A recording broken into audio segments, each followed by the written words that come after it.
In the last lecture, you learned how to create composite indexes. In this lecture, we're going to talk about the order of columns in a composite index. So here we have two basic rules. The first rule says that we should order our columns such that the columns that are used more frequently come first.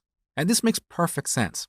If we have 5 queries and all or most of these queries look up customers by state, it makes sense to put the state column first because this can help narrow down our searches.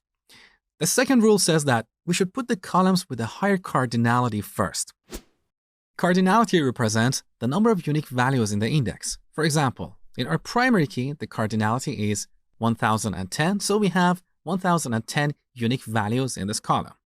Now, think of a column like gender. What is the cardinality or the number of unique values in this column? It's 2. We either have 0 or 1, right? Now, if our table has 1,000,000 records, and we assume an even distribution of genders, we could say that half of them are males and the other half are females. So, in our composite index, if we put the gender column first, this column can narrow down our searches from 1,000,000 to about 500,000 customers, right? Now, what if we put the state column first? In our customers table, we have 48 unique states. So if we have 1,000,000 records in this table, and again, assume an even distribution of customers across different states, we're going to have 1,000,000 divided by 48. That is roughly about 20,000 customers in each state. So if you put the state column first, this can narrow down our searches to fewer records. So, as a basic rule of thumb, it's better to put the columns with a higher cardinality first. But don't take this as a hard and fast rule. This is just a starting point. You should always take your query and your data into account. Let's look at a few examples. Let's say we want to get customers located in California whose last names start with A. Which column should come first in our index? Well, let's look at the cardinality of these two columns. So, we're going to count how many unique values we have in each of these columns.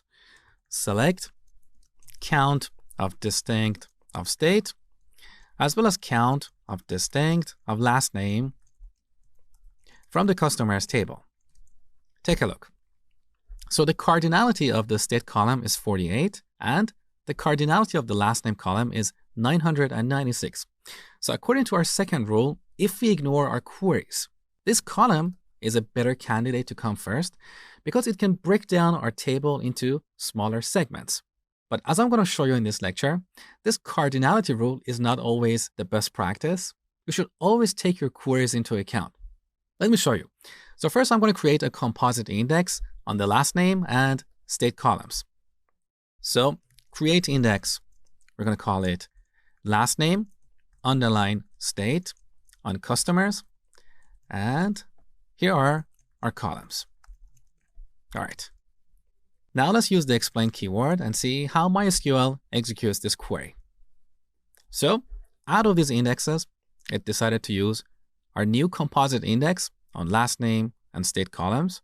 Look at the number of rows that MySQL scanned. That is 40. So if we put the last name column first, in order to satisfy this query, MySQL has to go through each last name that starts with A. In that segment, it has to find the customers located in California. Now, we could have hundreds of thousands of people or millions of people whose last name starts with A. So MySQL has to go through each entry and then find customers located in California. That looks inefficient to me. But what if we reverse the order of these columns? If we put the state first, MySQL can quickly go to the segment for California, and in that segment, it can quickly select the customers whose last names start with A, because these last names are sorted alphabetically. So in my opinion, this second index will probably perform better. But let's investigate this.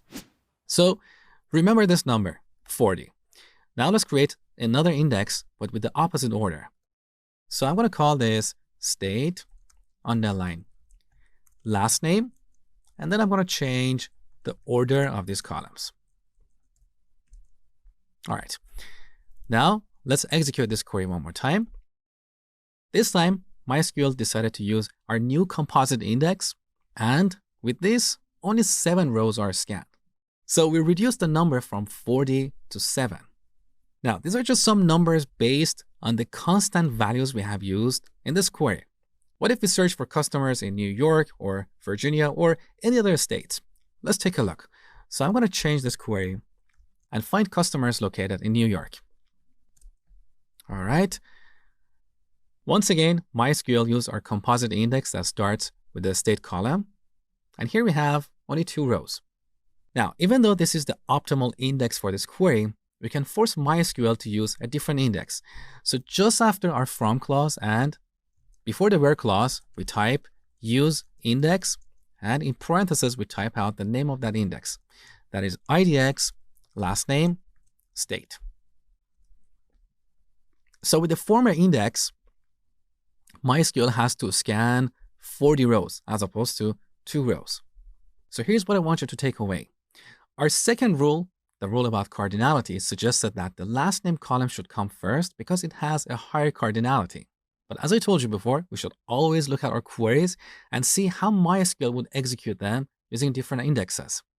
In this query, because we have an equality sign on the state column, this column is more restrictive. In contrast, the filter on the last name column is more open because here we're dealing with a range. So for this particular query, it's more efficient to put the state column first so we can quickly go to a particular state and then find customers whose last names start with a given character. Now, what if we search for a range of states? So let's change this query and look at the customers in any states that start with A. Now we have 2 ranges. One is the state, the other is the last name.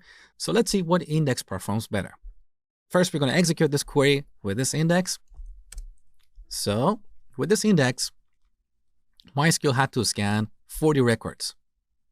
Now let's use the other index, state, last name. With this other index, MySQL had to scan 51 records. So for this particular query, the other index performed better, the one that started with the last name column. But wait a second, let's be realistic here. It's more realistic to have a query to find customers in a given state, like California, as opposed to customers in any states that start with A or B or C, right? So this example is not realistic. So we don't have to worry about optimizing this query. We only want to add indexes to optimize performance-critical queries, not all queries in the world. So back to our previous query, where we search for customers in California. For this particular query, this index that starts with the state column is a better index. So I'm going to drop the other index. Drop index, IDX, last name, state. All right. Now let's look at another example. What if we remove the state filter? So we only want to look up customers by their last name. For this query, this index is not efficient because MySQL has to go through each state and then check the last name of customers. So for this particular query, if this is a performance critical query, we're going to create a separate index that starts with the last name column. Currently, we don't have any other filters here, so we can have a single column index on the last name column. In the future, as we analyze more queries, we might extend that index and add more columns. So to wrap up, start with our basic guidelines. Put the columns that are used more frequently first. Then look at the cardinality of your columns. It's better to put columns with a higher cardinality first, but always take your queries into account. Try to understand how MySQL would execute your query with different indexes. You're not going to be able to come up with one compound index that is going to speed up all your queries. As your system grows, you might need several indexes on columns in different orders.